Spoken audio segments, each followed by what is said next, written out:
আপনি আপনি স্টুপিডিটি এই ধরনের অত্যন্তপূর্ণ কথাবার্তা পড়াশোনা করে আসবেন মানে তিন দিনের বাসুল বাউল ভাই হোয়াট ইজ দিস পড়াশোনা করে আসবেন সে কি মিন করে সে কি বিজ্ঞানী আপনি পড়ে আসবেন বলতেছেন আপনি কি পড়াশোনা করে আসছেন এই সরকার কি পুরোপুরি এনসিপির দিকে ঝুঁকে আছে?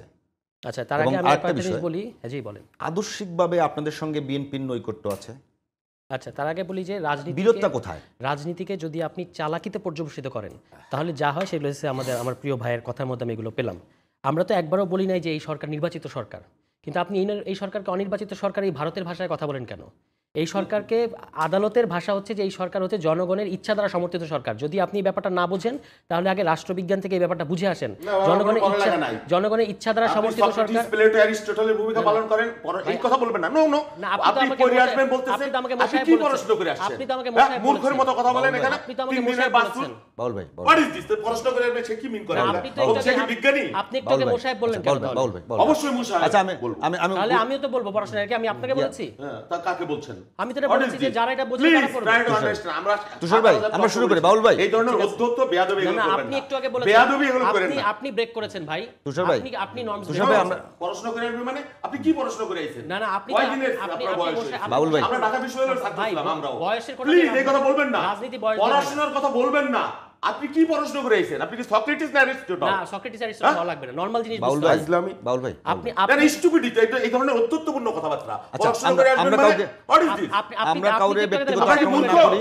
আপনি মশাই বলবেন কেন? আমার তো একটা এটা পলিটিক্যাল ল্যাঙ্গুয়েজ। এটা কোনো পলিটিক্যাল ল্যাঙ্গুয়েজ। এটা আমি বলছি যারা এটা বুঝে না তাদেরকে এটা নিয়ে পড়তে হবে। এইটুকুই বলেছি। তুষার ভাই যারা বুঝে না কি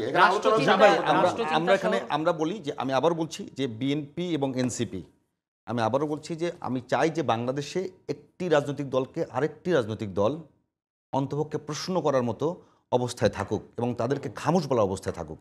তো বাংলাদেশে এখন যে অবস্থা হচ্ছে সেখানে খামোশ বলার জায়গা থাকছে না। তো আপনারা ভালো করবেন, বিএনপি আপনাদেরকে সাপোর্ট করবে। বিতর্ক হোক, বিতর্ক কখনো যেন ঝগড়ায় পর্যবেসিত না হয়। তো এটা আমি করেছি আমার দিক থেকে। না বাউল ভাই ঠিক আছে। বাছুর কে বলেছে? না বাউল ভাই এক নেতা বলতেছেন যে উনি নাকি মানে প্রস্তাব করে নাকি ভাসিয়ে দেবেন। একটা বড় রাজনৈতিক দলের ভাষাই সব। ঠিক আছে, এটা তো মানুষের সামনে আছে না, এটা মানুষ বিচার করবে। আমি শুধু আমার বক্তব্যটা বলি।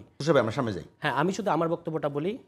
আইনসভা এবং সংসদ একই জিনিস। এখন আইনসভা শব্দ শুনলেও যদি ভরকে যেতে হয় তাহলে তো আমার কিছু করার নাই। আইনসভা হলো পার্লামেন্টের বাংলা হচ্ছে আইনসভা। আমরা এখানে সংসদ করেছি, একই কথা বলা হচ্ছে, আলাদা কিছু না।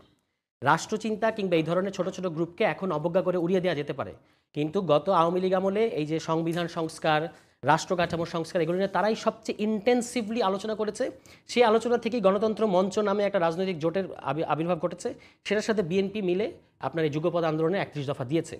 এটা ওই বিএনপির যে জহিরুদ্দিন মাহমুদ স্বপন সহ সংশ্লিষ্ট নেতারা এটা খুব ভালো করে জানেন। ঠিক আছে, এটা এই ছোট ছোট গ্রুপগুলোই বাংলাদেশে প্রথমত আওয়ামী লীগ আমলের শাসনের সমস্যাটা তারাই শনাক্ত করেছে। ঠিক আছে, এটা যারা জানে তারা তো জানে, বাকিদের না জানলেও চলবে। আমি বলেছি যে এই সরকারকে অনির্বাচিত সরকার বলে, এটা হচ্ছে ভারতের ল্যাঙ্গুয়েজ। অনির্বাচিত সরকার আমরা বাংলাদেশে কোনটাকে বলি? যেটা হচ্ছে অবৈধ সরকার, মানে ফোর্সফুলি পাওয়ার টেক ওভার করেছে, এই ধরনের সরকারকে বাংলাদেশে অনির্বাচিত সরকার বলা হয়, যেমন ১/১১ সরকার। ঠিক আছে, এই সরকার সেরকম না। এই সরকারের ব্যাপারে আদালতের রায় হচ্ছে, মানে আদেশ দিয়েছে আদালত যে এই সরকার সংবিধানের 106। এই সরকারের বিরুদ্ধে কিন্তু অভিযোগ আছে। এই সরকার অভিযোগ কেন থাকবে না? অনেক উপদেষ্টা বা অভিযোগ ভারতের সমর্থিত অভিযোগ। আচ্ছা, অভিযোগ করেন আপনি, অভিযোগ তো আমাদেরও আছে, আমরা সমালোচনা করছি না এই সরকারের, কিন্তু আমরা বলছি যে এই সরকারকে অনির্বাচিত সরকার বলবেন আপনি, তথা অবৈধ সরকার বলবেন, এটা তো